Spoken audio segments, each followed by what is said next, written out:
for. Text investing to the number 210, or simply go to otamin.com for 2 seats for that class. So as I talked about in that last segment and about more income strategies and having extra income is where, or how I should say, that you build your wealth account is more than one source.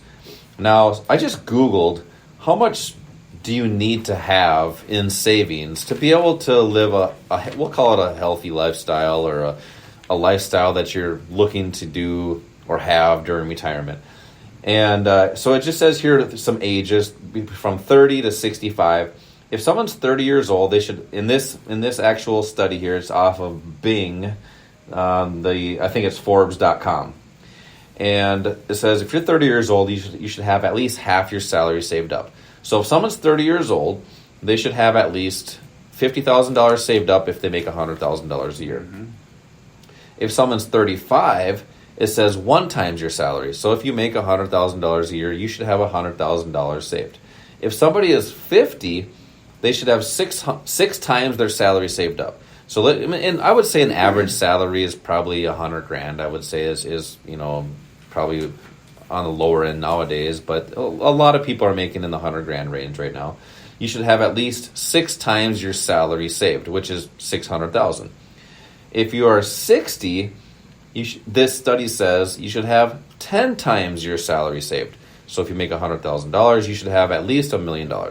And that's kind of a number that people shoot for, because if you think about it, people in their 60s, 60, 65, back in the day, in the olden days, $1 million was a lot of money, right? And that's what has been engraved into their head. They think, I need to have $1 million. But really, is $1 million going to be enough to retire these days? Things are going up. You have inflation. Home prices are going up. Interest rates are high for everything. You got credit card interest rates that are high. So you need to have a great amount of money saved up to retire. So if you have less than $1 million saved up, you might want to do something a little bit differently. And when is the best time to start that? It's not, besides yesterday, it's right now. So you help a lot of people do that, Al. You help a lot of people build a plan and be able to see a path toward that, and what might be that opportunity to get there. It's not just buying and selling stocks, it's investing in options, futures, Forex. What are some of the key components key components that you're helping your students do and start to do to have that opportunity? Yeah, it kind of depends on where you are in your stage of life. If you're young, if you're in your 30s or 40s, it's easy at that point in time to not worry about retirement. So people don't put as much effort into maybe putting aside the money that they need. And to be honest with you now, it's hard for people to put aside enough money to build up a portfolio that's going to be worth, and not $1 million anymore. Most advisors now are looking at closer to $2 million for you to live a comfortable lifestyle. Yeah, and I know you teach a lot of these classes, and I would say the average age we've been seeing come to these classes are probably between 50, I'd say 45 and 65. So let's speak to those people, since that's who's coming to these classes, is people between 45 and 65, because they're starting to prepare. Let's speak to them and talk about those opportunities. Yeah, and it's really encouraging to see that. And a lot of these people are highly paid people. You mentioned $100,000. $100,000 a few years ago was a really nice income, but now there's a high percentage of people that are in the 6-figure income that are still living paycheck to paycheck. Most people won't even look at a job interview if it's less than 100 days more. That's correct. And they don't want to work a full work week either. Yeah. Things have changed. Or go to work. Or go to work at all. That's correct. But the cost of living, you kind of hit on some of these things. The cost of living is huge. People got used to having a little extra money during the pandemic when all the stimulus money was put out there. That money is pretty much gone now. But it's because they weren't doing anything. Well, that's why. Yeah, but they got used to maybe spending money that they wouldn't have had before. Now, when that money is starting to run out, what they're doing, they still have that buying mentality, and we're seeing that in the buying activity of the public, but now they're going into debt. They're going into credit card debt, over $1 trillion, and interest rates can be as high as 29%. That is basically you're taking a shovel and you're digging a big hole for yourself. That's robbery, by the way. If you're relying on that.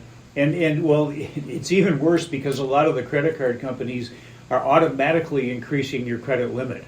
So they're helping Encouraging you it. dig that hole even deeper. So it's hard to find the money to put aside. That's why so many people are looking at additional sources of income. So what are some of the things that you're doing to help people plan?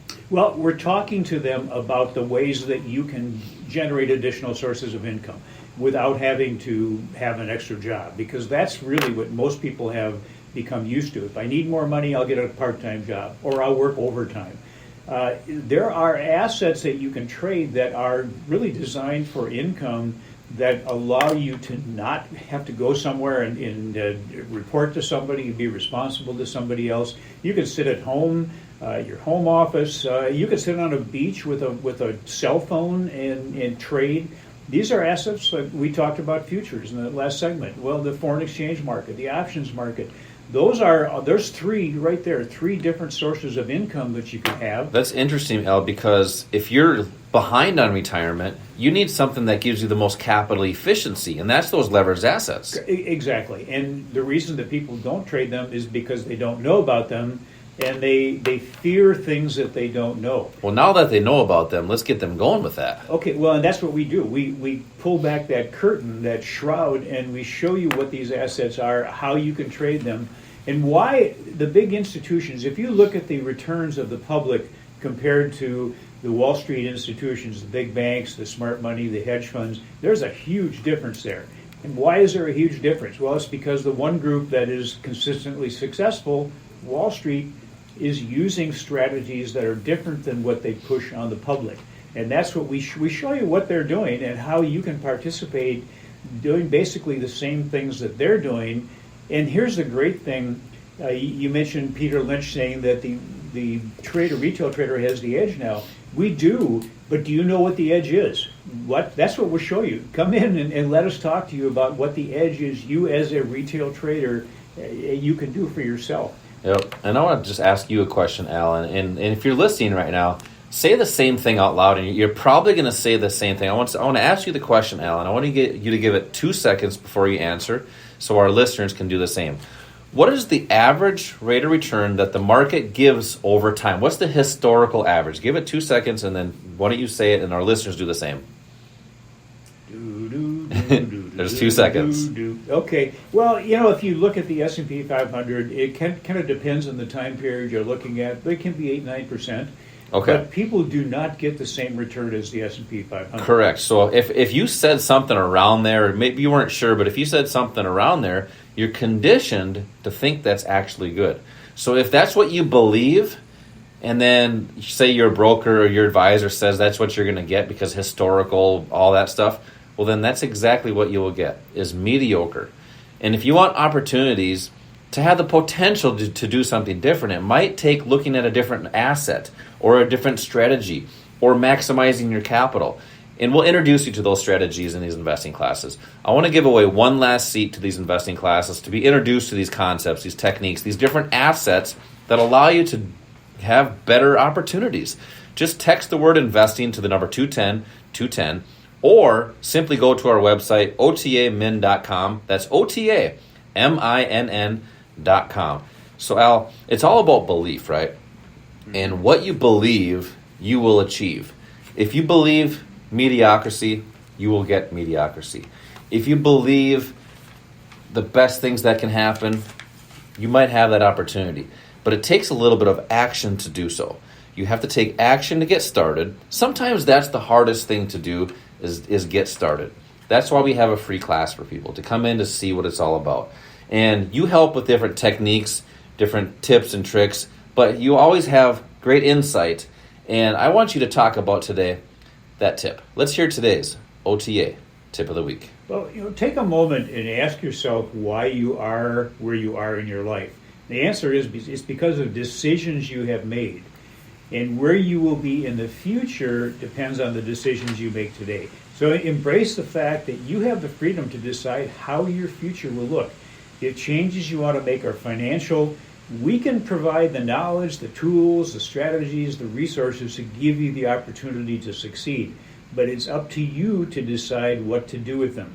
the decision you make now can change your life forever. I like that. It's time for a change. And that was, I think, a campaign a while back, like maybe 10 years ago, 12 years ago, I think it was. It was a nice campaign. It worked very well. Oh, right. That being said, let's get started. Coming to one of these investing classes, simply just go to otamin.com, otaminn.com, or simply just text the word investing to the number 210-210. Hope you enjoyed the show. Make sure to subscribe and smash the like on the podcast, Investing and Trading Live, wherever you listen to podcasts. That's Apple Podcasts, iHeartRadio, or Spotify. As always, same time, same place next week. Until then, retire young, my friends.